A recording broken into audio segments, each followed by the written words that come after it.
The Local Show, sponsored by Victory in Motion, home of knee repair, not knee replacement, on News Radio 570 WSYR, on 106.9 FM, and live everywhere on the iHeartRadio app. The Local Show features in-depth conversation with business owners, employees, and influential business leaders throughout Central New York, exploring their successes, challenges, and reasons for doing business right here in our growing community.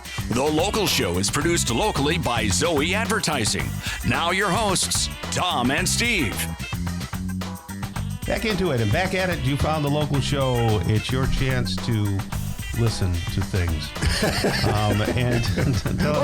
Or not listen to things. Steve likes the compliments, so those of you who see Steve out in public, just tell him he's doing a good job. Yeah, but they always say, that guy with the voice, they never say my voice, ever, never. They're like, the guy, he's really good at that. He should do more of that. These are lies, folks. Yes. So these are things I hear. He's puffing me up because he knows he can't operate the microphone without me. How do you operate the microphone, Tom? Exactly. What's the power switch do? Now, I know we're going to have Dr. Mark Petropoli on the show, but did you want to give him a quick shout out now? Dr. Mark Petropoli, if you need a knee replacement, maybe not, give him a call, 685-7544. Get your knee fixed, and you don't necessarily have to get all carved up. So getting a lot of calls, people asking, and they don't realize that there is a second opinion. 685-7544, victoryinmotion.com, Tom. Better to have your knee fixed than your neck, right? Because if you have to have a neck replacement, that would be a problem. That'd be tougher, wouldn't it? Yeah. Josh Lange is with us right now. He's a pastor at Redeemer Church in Syracuse. How are you, Josh? Doing well. Good to see you guys. Good to see you. Holidays coming up. I guess we got Christmas, right? I guess we're going to jump right to that one. I mean, there's a few different things in between there. Yeah. It's okay. As an evangelical, non-denominational Christian church, you don't have some of the same things that I grew up with as a Catholic boy. So is there still Advent, or do you consider Advent anything, or what? Absolutely. Okay. Advent has been a part of the church for a very, very long time. And it's the great thing about the church calendar is it is a way to look at a year and have more of a focus upon Christ than having a focus upon yourself. And so when we take time, for example, during December, to recognize and celebrate those 4 weeks of Advent, what we're remembering is Christ came once, and we're reflecting upon the meaning of that, but also at the very same time, we're looking forward with hope to the fact that he will come again. And the work that he inaugurated at the cross is going to be consummated in his return. So what is Advent, and what is the meaning of Advent? I very simply, just coming. And so it's a way just to remember that Christ came and Christ will come again. Okay. And then there's lots of different calendars, and I don't think there's any significance behind putting little chocolates behind the doors in the Advent calendar, right? That has nothing to do with biblical.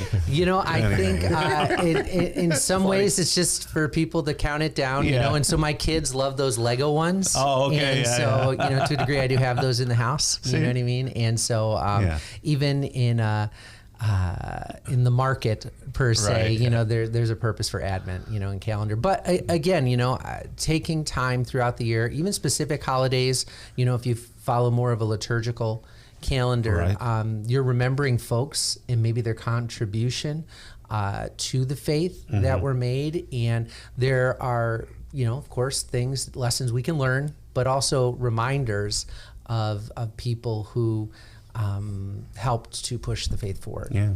Steve, there's Thanksgiving too. There is. And so it's in the Bible. I don't think so, actually. No, right. Well, and that's what I was just going to ask. It's right before Halloween. So that's not a liturgical thing. Yeah, no. But how does the church, and how do you as a pastor handle Thanksgiving, since things have been so controversial with, America being a horrible place because we displaced all the Native Americans and all that? Sure. I think the thing that is helpful for dates like a Thanksgiving is it can serve as a catalyst to maybe further a conversation, but also sometimes we need those moments, those breaks, because we get so busy in life, right? Yeah. You know, we're running here, running there, doing this, doing that. And when you have those natural things built in to say, I should pause and give thanks. Right. It does help in the formation of a person. So people giving thanks to who? And Tom makes up a good point. Yeah, right. You know, wow, you know, and people get all political and worked up in a frenzy of, you know, well, thank God for what? That we massacred people, and it can get weird. Yeah, and right? As of late, you know, it's been a hot topic of a very, you know, political steaming point. You know, and again, this is where it gets a little difficult, where you conflate political bents and Christianity. So there's that aspect of it. But also, as you're kind of navigating, you know, what you're giving thanks for, there's a practical thing where, you know, thankfulness is a choice.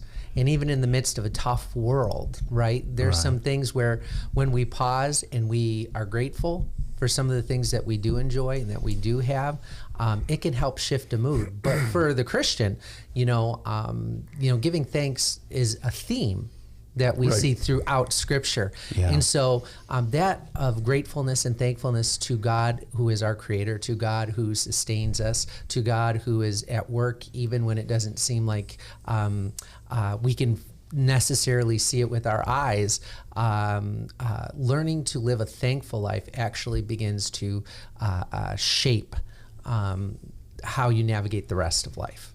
If someone was spiritually flat, I don't know, maybe that's, you know, a good term. Yeah. What would you recommend as a pastor to inspire them to reconnect or maybe connect for the first time?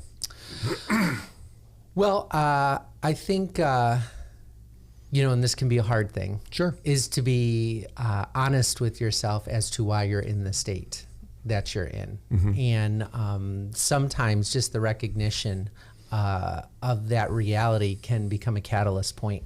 Another thing is, you know, the Christian life, you know, is something that is lived within the context of community. And I think the thing is we're living in an age where we are increasingly becoming isolated, and then we are subject to our own thoughts and our ideas. And sometimes you need a friend to come alongside of you, or for you to go to that friend and kind of humble yourself and say, hey, you know, this is where I'm at. What do you think? Because I don't trust myself to see myself right.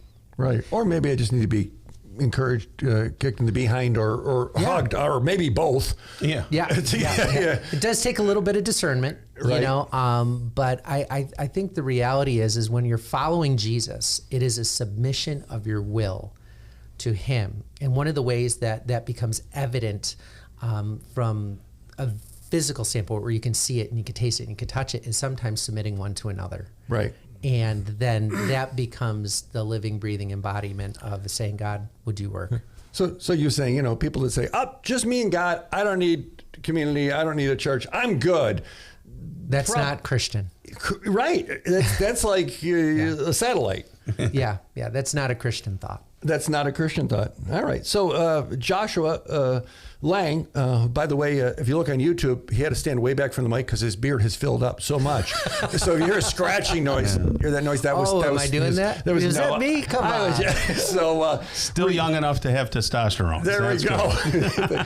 So Redeemer Church, across from Nottingham High School, 10 a.m. on Sunday. It's a pretty casual place to show up, and myredeemerchurch.com. Thanks for joining us, Josh. Hey, thanks for having us, guys.